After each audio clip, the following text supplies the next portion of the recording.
तर ते तुम्हाला गोष्ट सांगत बसली पपयाची, आणि ती एक गोष्ट सांगायची राहिली ना, एक गोष्ट सांगते.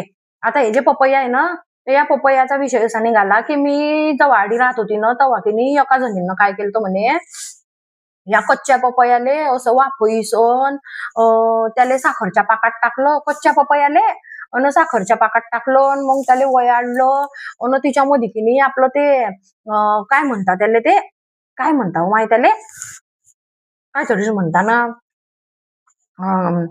खायचं पान नव माय, खायचं पान, खायचं पान टाकलं, आणि तिच्यात काय माय गोळ गोळ टाकलं, आणि असं मस्तन बनवलं तिनं, गैरच मस्तन बनवलं, इथलं मसन लागे, ते गैरच मसन लागे.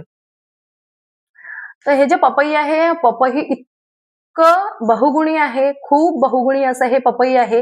तर ह्या पपयाने रोग प्रतिकार शक्ती सुधारते, पचन संस्था सुधारते. तर यामध्ये फायबर, व्हिटॅमिन सी, अँटीऑक्सिडंट आणि पपींसारखे काही घटक असतात की ज्यामुळे आपली त्वचा उजळ पडतात. शिवाय हे हृदय आणि यकृतासाठी सुद्धा फायदेशीर आहे. म्हणून पपई जी आहे हे तुम्ही रोज तुमच्या नाश्त्यामध्ये खाल्लं पाहिजे.